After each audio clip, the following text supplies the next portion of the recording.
ಹಿರಿಯ ರೈತರ ಜಮೀನನ್ನು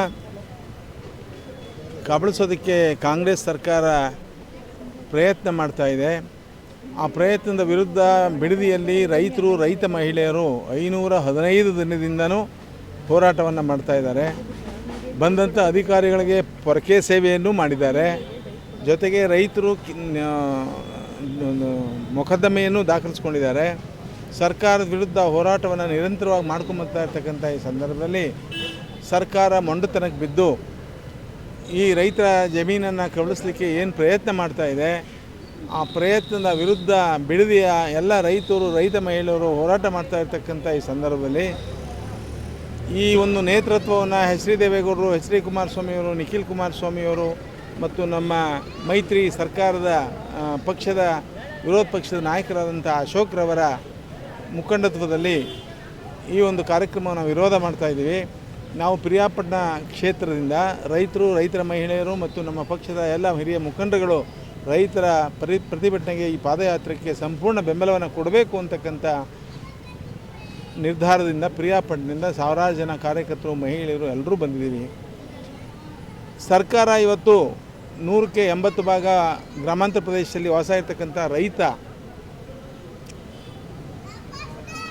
ಪ್ರಧಾನ ಕಸುಬನಾಗಿ ಇಟ್ಕೊಂಡಿರ್ತಕ್ಕಂಥ ಈ ವ್ಯವಸಾಯದ ಮೇಲೆ ಬರೆ ಎಳೆದ್ರೆ ಇನ್ನು ಎಲ್ಲಿ ರೈತ ಬದುಕಲಿಕ್ಕೆ ಸಾಧ್ಯ ಅಂತಕ್ಕಂಥದ್ದು ಪ್ರತಿ ಕ್ಷೇತ್ರದಲ್ಲಿ ಈ ರಾಜ್ಯಾದ್ಯಂತ ರೈತರಿಗೆ ಮನವರಿಕೆಯಾಗಿದೆ, ಜಾಗೃತಿಯಾಗಿದೆ.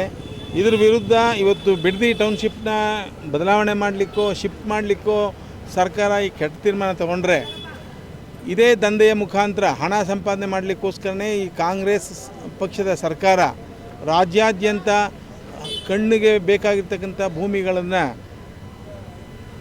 ಸರ್ಕಾರದ ವಶಕ್ಕೆ ಪಡೀಲಿಕ್ಕೆ ಪ್ರಯತ್ನ ಪಟ್ಟರೆ ರೈತರಿಗೆ ಭಾಳ ಅನ್ಯಾಯ ಆಗ್ತದೆ ಅಂತಕ್ಕಂಥ ಭಾವನೆಯನ್ನು ಎಲ್ಲರೂ ಬೆಳೆಸ್ಕೊಂಡು ನಾವೆಲ್ಲರೂ ವೈಯಕ್ತಿಕವಾಗಿ ಸಂಪೂರ್ಣ ನಮ್ಮ ನಿರ್ಧಾರದಿಂದ ಈ ಒಂದು ಪಾದಯಾತ್ರೆಗೆ ಬೆಂಬಲವನ್ನು ಕೊಡಬೇಕು ಅಂತಕ್ಕಂಥ ನಿರ್ಧಾರ ಮಾಡಿ ಮಹಿಳೆಯರು, ನಮ್ಮ ರೈತ ಮುಖಂಡರು, ಕಾರ್ಯಕರ್ತರು ಎಲ್ಲರೂ ಇವತ್ತು ಸಾವಿರಾರು ಜನ ಬಂದಿದ್ದೇವೆ. ಈ ಕಾರ್ಯಕ್ರಮ ಬಹಳ ಯಶಸ್ವಿಯಾಗಿದೆ.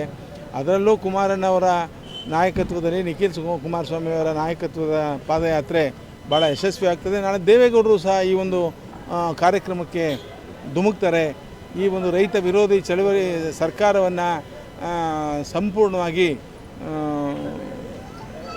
ಈ ರಾಜ್ಯದಿಂದ ತೆಗೀಲಿಲ್ಲ ಅಂತ ಹೇಳಿದ್ರೆ ಬಹುಶಃ ರೈತರಿಗೆ ಭಾಳ ಅನ್ಯಾಯ ಆಗ್ತದೆ ಅಂತಕ್ಕಂಥ ಭಾವನೆಯಿಂದ ಕುಮಾರಣ್ಣವರು ಇವತ್ತು ದೆಹಲಿನಲ್ಲಿ ಒಂದು ಲೋಕಸಭಾ ಅಧಿವೇಶನವಿದ್ದಾಗ್ಯೂ ಸಹ ಇಲ್ಲಿ ಬಂದು ಈ ಒಂದು ಸಮಾವೇಶವನ್ನು ಉದ್ಘಾಟನೆ ಮಾಡಿ ಹೋಗಿದ್ದಾರೆ.